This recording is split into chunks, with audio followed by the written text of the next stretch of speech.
The Paul Leslie Hour, helping people tell their stories. And now, your host, Paul Leslie. Hey, it's me. Hello and welcome to the Paul Leslie Hour. I've got some enjoyable listening for you. On this episode, I'm joined by a singular talent, Jonathan Karrant. He's an exceptional jazz singer, and along the way, I'll be featuring excerpts, a couple of new singles of his, as well as 2 selections from his live album. The Paul Leslie Hour is made possible by the guests of the show and listeners like you. If you enjoy, support the show. Go to thepaulleslie.com, click the button that says support the show, and help keep the Paul Leslie Hour going. Contribute any amount via PayPal. I'm not going to keep you waiting any longer. Let's get into the show. Ladies and gentlemen, I'm honored to present this great interpreter of song. Jonathan Karrant is a song stylist on recordings and performances. He's connected with people around the world. The range of material is broad in scope, from pop to classics from the American Songbook. Jazz Corner had this to say about Jonathan: a voice romantic without being cloying, warm but not forced. Jonathan carries songs with an emotional weight that reaches your soul. At the same time, he can sing with the kind of jazz suave that was patented by Mel Tormé. So, Jonathan Karrant, it's a great pleasure. It's a pleasure. Thank you for having me. It's a real honor. I've been enjoying getting to know your recordings, and I like to start kind of heavy. All right. Why do you sing? Oh, geez. I guess I don't know what else to do at this point. I don't. I've thought about what else I would do, and I guess if I had to step off stage and into another career, I would probably open my own supper club, jazz club kind of thing. So I would still be in that vein. But I guess, singing makes everybody feel good, but it was kind of something that I just had to do. So I did it. I was using this term song stylist, and that's a way that you've described yourself as well. And I think that's interesting. There are so many singers. Everyone wants to be known for their style. Everybody, of course, wants to be unique. So how did you come upon this kind of identity for yourself? Jonathan, song stylist. Well, iTunes and the world, of course, classifies me as a jazz vocalist, but I do mix it up, and I do have other influences. So I guess I didn't want to just be typecast as solely a jazz singer, and I like to paint my own picture with all sorts of different music. So I guess that seemed fitting. I've heard that you have a vinyl record collection. Oh, I do. Yes, I do. It has grown and shrunk over the years, but I do love vinyl. Yeah. I'm curious to know, because I think you can find out a lot about a person if you get a chance to flip through their vinyl record collection. What kind of things would we find in there, and what things would we find that are pretty well worn from listening? Well, the Hartman Coltrane album, I've worn that out quite a bit. I have a couple that I've had signed, which I love having them signed by artists. Diane Scher has signed a few for me. I think I had one signed by Nancy Wilson. I think I'd have another one signed by, who else? I think I have one signed by Stevie Wonder, but I guess you'd see a lot of jazz and a lot of jazz vocalists in there. And then you would see some things like Stevie Wonder, some things that are more pop or R&B related, but they're kind of retro, like things from the 70s. I do have some newer ones like Amy Winehouse, but it's a mix of array, but definitely a lot of jazz influences in there. And I read recently that vinyl, for the first time in 30 years, has surpassed CD sales. That's really interesting, and it's understandable because it's such a it's such an experience to really just relax and get in tune with what's playing there. Right, and you have to work for it because you have to go flip the record every once in a while. But it records sound in a completely different way. You know, CDs are digital and it's all just numbers. So it is a completely different sound. You really hear it the way the person mixing it in the studio really wanted it. You know, you really hear what they were going for when you listen to it on vinyl. Well, that makes me curious because you've sung in the studio and made these great recordings, and also you have sung on stage. Would you say that one is more satisfying or more rewarding for you to sing, to make albums in the studio, or to sing on stage? Well, my favorite thing is definitely to be on stage, be in front of a live audience, make that connection. You can feel the energy between the musicians you're working with, and you can totally feel the buzz and the energy that you create in the room with the audience, which is just magic, really. Being in the studio is wonderful, though, because you document something and then you're able to send it out into the world. And so that's a really special thing, too. The last time I went into the studio, which was over the summer, I actually, which I never do, I brought about 5 or 6 people in to hang in the studio. And it really, really helped actually to have them there because they created energy and I do feed off of that. So I think going forward, I will probably, when I'm doing a recording, want to have some people around to listen that appreciate what I do, because it really made a difference when you're in there alone. Or I mean, the musicians do great, but a lot of times vocalists will go back and comp things later alone, and it's really not the same experience when you're in there alone. I can definitely see that. Yeah, live music. Yeah, being on stage is my favorite thing. I was listening to this recording that you did, I'd Rather Go Blind, which a lot of the listeners out there know. It's synonymous with Etta James. I think that was one of the only songs she wrote, actually. She wrote a handful, but that was one of them that she had something to do with writing the lyrics. So how do you go about interpreting a song? You have a recording that perhaps you've listened to a number of times. What is the process that you go through in order to put your stamp on it and record it? Well, it helps to sing them live a few times to really get to know it inside and out. But then just, I guess, feeling how you feel the song, how you connect with the story of the song. So really it's just the way you would imagine the feeling and how you want to get that feeling across. I guess that's how I work through that process, and how I want to play with it, what parts I want to change or change the melody or do some improvisation on. Yeah. I'm going to play an excerpt from Jonathan Karrant's single, I'd Rather Go Blind.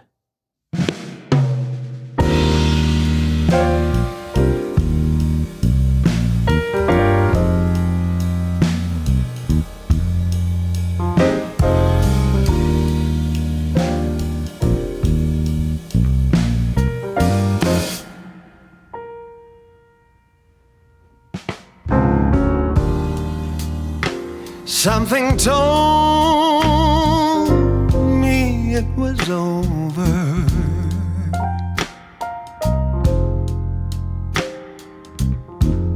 When I saw you and that boy talking,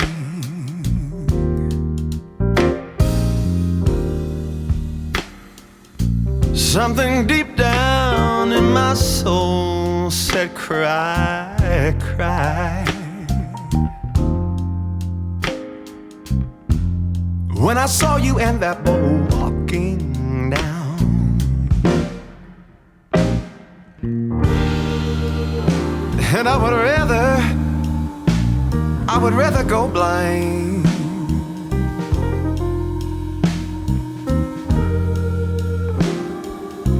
than to see you walk away from me, babe.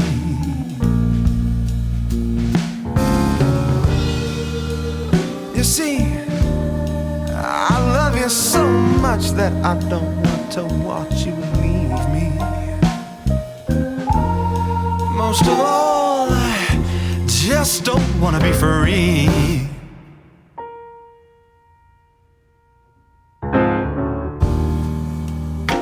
I was just sitting here thinking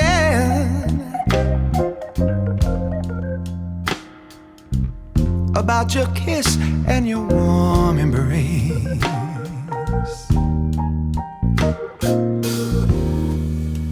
Oh, and the reflection in the glass that I held up to my lips, babe,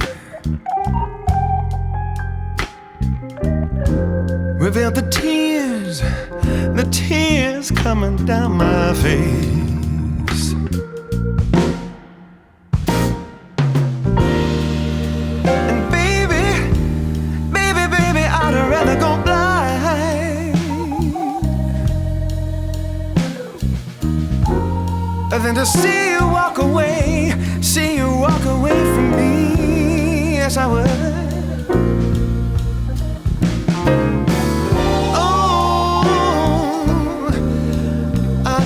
Go blind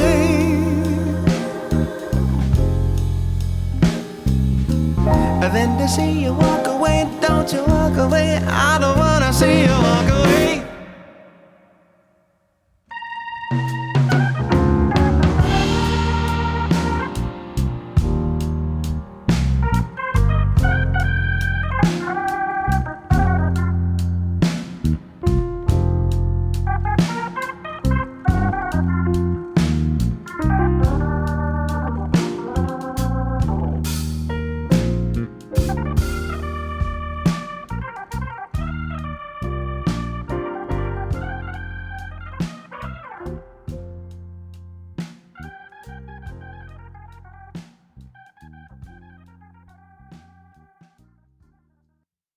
You gave us a glimpse into your vinyl record collection. Yourself, as a vocalist, who would you say your biggest influences are? Well, I would have to say Nancy Wilson, Mel Tormé, probably those two, but I've learned from so many of the greats. You know, I started listening to Billie Holiday when I first really came to this style of music, and then I got really into Frank Sinatra, and then I moved on to Carmen McRae and Johnny Hartman. So, I mean, I've had a lot of great teachers just by opening my ears up and listening. And it was, you know, during the process of trying to find my own voice, listening to all of theirs really gave me a strong backbone. I always figure that if somebody is a jazz fan or a jazz singer, you have to go through a certain amount of, I mean, it's hard enough being a musician, but to be a jazz follower, it kind of feels sometimes like you're a fish swimming against the stream. I remember one time I was on this FM station and I got in trouble. The program director sat me down and he said, "I understand you've been playing jazz at night." Like it was a bad thing. Could you imagine yourself doing any kind of music? What is it about jazz that really, it's a part of you? You know, when I walk into a department store or something, and if they have some nice jazz playing, it automatically lifts my spirit. If I walk into a store or something and they have, you know, some really commercial, noisy kind of pop going on or some country going on, it affects my mood, I guess. And I guess that's because that's what I'm drawn to. I think jazz kind of picked me, but I really love the freedom of it, how you can take any song you hear pretty much and twist it to your own style and your own, put your own stamp on it. So I really love being able to play with it like that. And the freedom is just endless that you have. you know. I want everybody to check out jonathankarrant.com, and there's some photos of you, some really interesting photos of you with some really iconic people in jazz. And we were talking on the phone yesterday, and you said that you knew Freddie Cole. And I'm curious to know, who have you met in the jazz community that you were especially ecstatic to meet them? Oh, there have been a lot of artists that I've been really excited to meet. I guess the number one was a friend of mine, a vocalist, Grammy-nominated Sasha Boutros, and I were invited to hang at Nancy Wilson's home. So I had already met her at a concert, but to be invited to her house to hang out for the day, I was pretty like a kid on Christmas. That was a really special day. And driving to her home, it was just really exciting. Another one would be Diane Shure. Growing up with her records, my mom listened to a lot of her. And she came to one of my shows one night, and she got up on stage with me. And I talked to her on the phone last week, and we hang out whenever I'm in her neck of the woods. So that's been a great friendship to make. And another one, Las Vegas, where I am based, still does something called the Variety Show. Those still happen. And, well, not at this moment, but they do still happen. And it was really cool to do a variety show with Paul Williams, because I love his songwriting. And so that was really cool. And he was such a down-to-earth guy, just so cool to talk to. And he asked me to email him one of my takes on one of his songs called Ordinary Fool. So there have been many, but those stand out. I know that song, Ordinary Fool, and I'm, like you, a huge, huge fan of Paul Williams. You have good taste. Yeah, but you too. Thank you. Do you think that there are any misconceptions about you? I'm not sure. I guess when you do say like the word jazz, some people get afraid of it because they might think that it's super out, or some people think that, somebody blowing on a saxophone can make them nervous or noisy if it's too, all over the place. But, so maybe sometimes when somebody could maybe say, hey, let's go check out this jazz vocalist, Jonathan, maybe some people are afraid of that, but there are so many different levels of jazz. And I think, almost anybody could probably come to one of my shows and enjoy it, because I don't go so far out to where you have to have a degree in music to understand what I'm doing. Although I do play and improv a lot on the melody. What I really want to do at the end of the show is to have taken you somewhere and hopefully made you feel something. You are in Las Vegas at the moment, correct? Correct. Would you say that there is, given the history of Las Vegas and all of the great shows that have been there, is there more of an appreciation? Is there a pretty vibrant jazz scene there in Vegas? There is. And again, it's different levels of jazz. Some of it can be really out, and then some of it is more of the classic, more pop or popular American Songbook kind of stuff. There's still, when people come to this city, they want to see a Rat Pack show. I mean, they want to see a Sinatra. They want to see something like that. There's a great, great appreciation for live entertainment here. It's really nice to see not only tourists, but the locals here follow entertainment like it's a hobby. So it's really nice. It's a really nice community for that. I was listening to your live album, and one of the cool things about it is, one, there's a really great collection of stuff on there, but you start with Almost Like Being in Love. That's the first track, which is a show tune. And I know you have a background would you say that that somehow has informed you as a jazz singer in certain ways?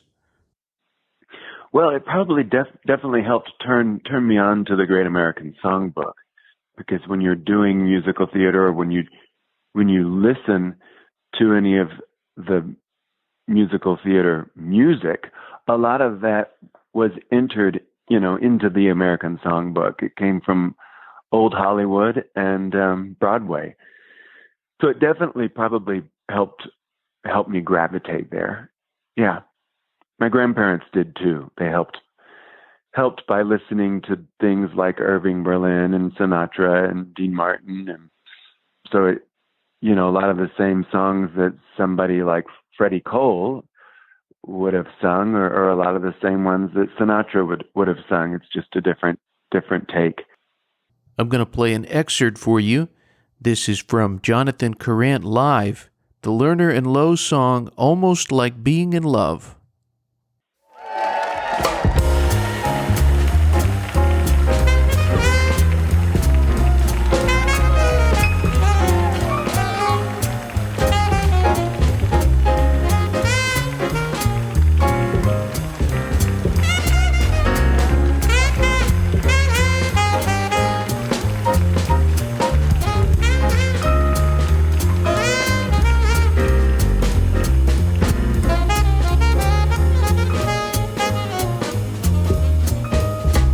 What a day this has been, what a rare mood I'm in. It's almost like being in love. There's a smile on my face for the whole human race. It's almost like being in love. Oh, the music of life seems to be like a bell I hear ringing for me. And from the way that I feel when the bell it starts to reel, I would swear I was falling in love. It's just like being in love. What a day this has been, what a rare mood I'm in. Well, it's almost like being in love. There's a smile on my face for the whole human race. It's just like being in love. Oh, the music of life seems to be like a bell I hear ringing for me. And from the way that I feel when the bell it starts to reel, I would swear I was falling in love.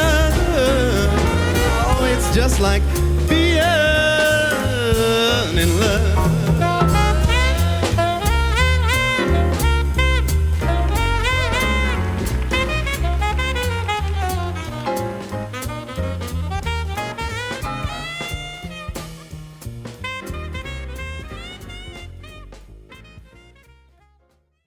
I really like the interpretation you did of Nature Boy. Yeah, that's a great tune. Absolutely. Yeah, you did it very well. Thank you.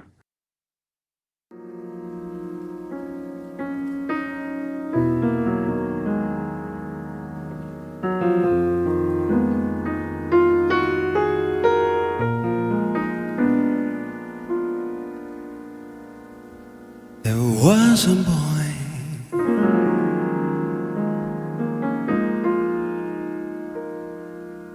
a very strange, enchanted boy.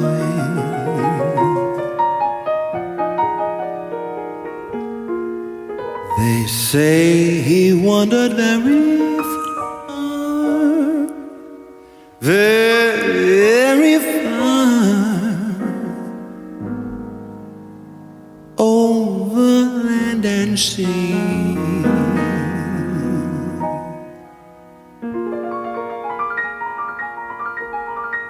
A little shy and sad of eye, but oh so wise was he.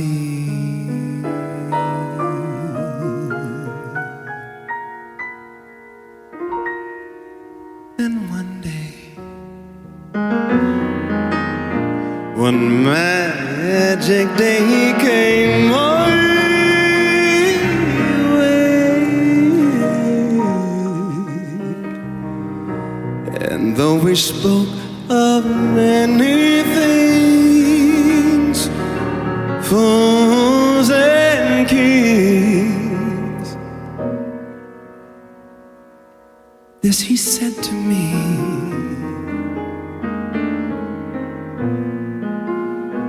the greatest thing that you will ever learn is just to love and be loved in return.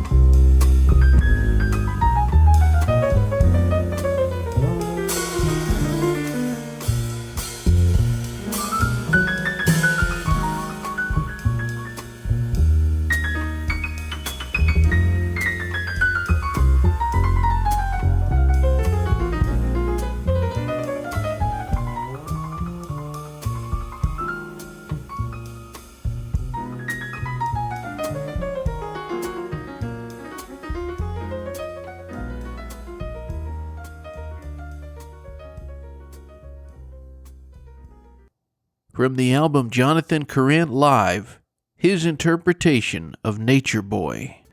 I know that you recently have recorded a Christmas song, and it's a Christmas song that everybody knows. It's become a very famous song, and I'm hoping you can tell us what inspired you to interpret the famous Mariah Carey Christmas song.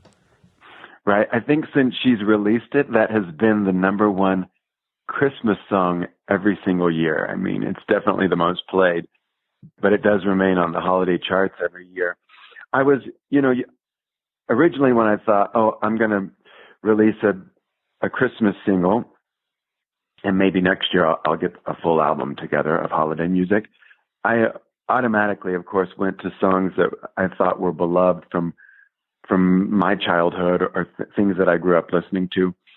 But when I looked up that song, All I Want for Christmas Is You, and did a little research on it, I realized that no jazz vocalist had done a jazz recording of it. So I thought, well, everybody loves this song, obviously, and nobody's done a twist like this to it. And I just thought, I think I'm going to be the first one to do it. And we really gave it, I wanted to keep it upbeat. Charles McNeil and I kind of told him what direction I wanted to go to, and he wrote the arrangement for me, and he also plays saxophone on it. And it's upbeat and fun and swinging, and it's definitely, when you listen to it, it's got more of a classic jazzy, flavor to it, and it sounds timeless, I think. And it's another great thing, like I said, with jazz music, being able to take such a, big commercial pop, iconic Christmas hit like that, and then to take it and take it somewhere else. And so I think it came out really fun. Absolutely. We're going to play an excerpt from Jonathan Karrant's single, All I Want for Christmas Is You.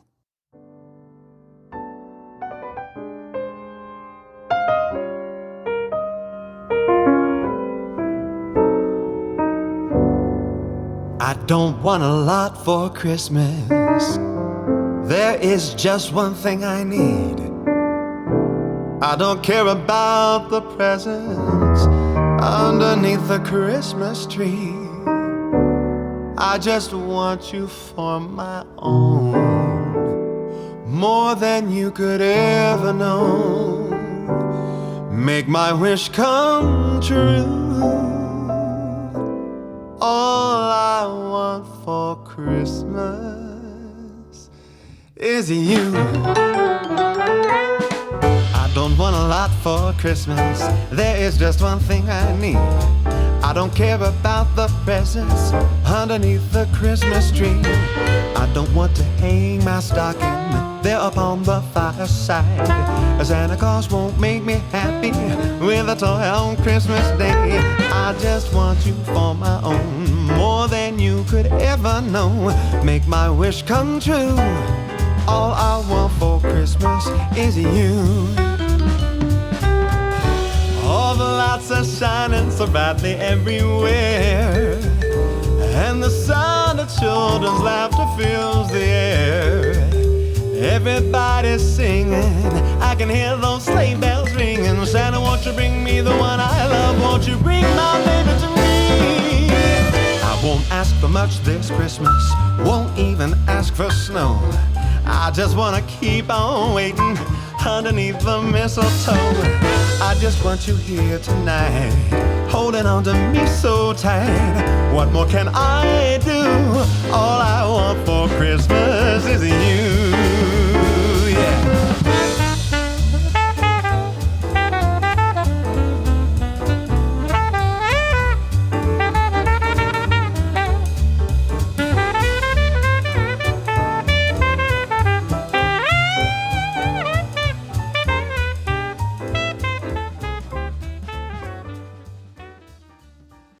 When you are getting ready to release something in this day and age where everything is expected to be on a digital platform, what does that feel like? The day before, do you get like jitters?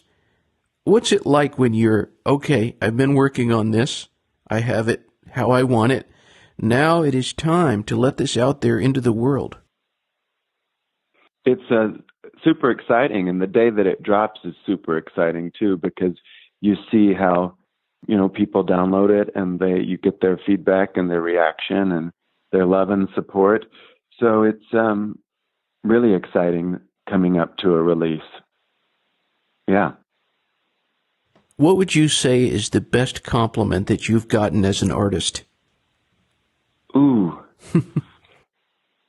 That's tough. Maybe, this is going to sound terrible, but maybe when I look out in the audience and I see someone crying, that sounds awful. But if I feel like I have moved someone to tears, that I've evoked that into them, I think that's pretty powerful. And I think, if somebody leaves and you've made them feel, I think they'll never forget you. They might forget what you sang or forget what you were wearing, but they're not going to forget how you made them feel. Well put. Well, on that note, what is it like for you? You finish doing a show and somebody wants to meet you and you meet one of your fans. What is that experience like? Well, I love doing a meet and greet afterwards. I think it's great when the artist gets to shake hands and take photos and sign CDs or records or whatever. I think that's great that you're able to communicate and connect. And I mean, you've all just experienced something, beautiful together. So I always enjoy meeting fans and shaking their hands and giving them a hug and all that kind of stuff. Can you imagine when things return back to normal? It's my hope, anyways, that we don't take live music for granted. What is it that you're looking most forward to when things, hopefully, God willing, return to normal? Well, yeah, this pandemic has been really tough on live music and clubs. I've seen a lot of clubs that I've used to play frequently that are closing their doors. I hope that this hasn't created, kind of a laziness of people that, I'll just watch it on TV, or I hope that it's not going to become, that to where people don't go out as much once this is all behind us. But I don't think they will, because again, when you're in a room doing live music, creating that energy, it's a two-way street there. It's not just me and the musicians. it's the audience that creates that energy. So I think people will crave that and be wanting to go back out. I know I miss going to see artists and other friends, and I miss a lot of things that we all took for granted, I guess. There's so many just small things, hugs, shaking hands, being able to just be close to each other, and it's human, that touch. So, I'll look forward to getting out and celebrating like a reunion, kind of. Absolutely. As we were saying, it's very hard to do this anyways as a musician, let alone, as we mentioned, a jazz musician. There's times it's even more challenging, especially depending on where you are in the country. Since we've been facing this ongoing pandemic, what do you think has been the biggest challenge for you? What has been the hardest thing? Well, staying afloat, I guess, because, all of a sudden you're not able to tour or travel or perform, or at least not as much. So there goes, your income. So I guess and also, staying connected with your fan base as well when you don't have things to promote. Luckily, I've been able to use this time and be in the studio, and I didn't think it was a great time to release a full album, because usually you release a full album and then you travel with it, So I've released 2 singles during this time. I have a album that is piano and vocal. A great jazz pianist, Joshua White, and myself collaborated on 13 tracks. And that I think I'm going to release in the spring. And then I have another album that I have done during the pandemic, and that has about 10 songs on it. And that one's a full album with a trio and quartet. I have a duet with Jane Monheit on that one. So I don't know when I'll release that, but I look forward to releasing new music in the new year. Hopefully this will all look a little bit better. Well, you certainly have made the most of your time. It sounds like you've been very busy. Right. And I mean, it's been great to keep my creative juices flowing like that. I've been really fortunate to have the time to get in the studio. Jane is such a great singer. I look forward to hearing that duet. Yeah, I look forward to sharing it with everyone. Can you tell us, is there perhaps a dream duet of yours, other than Jane? All right. Well, yeah, she is top on my list. I absolutely love her voice, and she's a sweetheart. I think another one would be, there'd be 2. Okay, like the artist in me would pick Diana Krall, but the businessman in me would probably pick Lady Gaga. How about that? And you really touch on something interesting here, and maybe that's another thing that people wouldn't necessarily see about a singer or a recording artist or any kind of musician. It is art and it is the creative process, but it's a business as well. Right. Totally. I mean, that's one of the reasons I picked All I Want for Christmas Is You is, the artist in me probably would have really picked Christmas Time Is Here or something like that. But I thought, you know what, this is going to probably sell really well, and I can also jump on it and be the first person to kind of give it this jazz, take. So the businessman in me kind of went towards that. It is show business, you got to have a healthy, I think, mix of artistry and a good sense of what's going to sell, what's the business background of it as well. What did you think of Lady Gaga's duet album with Tony Bennett? I enjoyed it. I mean, I think she's a phenomenal singer. I enjoy watching her career. She's got a gorgeous voice. I think it's wonderful that she brought that music to her fans that wouldn't maybe have heard it otherwise. And I think she has a great appreciation of yesteryears. She certainly seems to love Tony Bennett. So I thought it was great that she did it. And so now for the artist in you, if Diana Krall is listening to this, we just don't know, what song would you want to sing with her? Ooh. Perhaps this, A Beautiful Friendship. Maybe that one. A Beautiful Friendship. Yeah, it's about about two friends that are no longer friends because they become lovers. Ah, interesting. Is there a Jonathan Karrant theme song? Is there a song that you heavily identify with your personality, with yourself?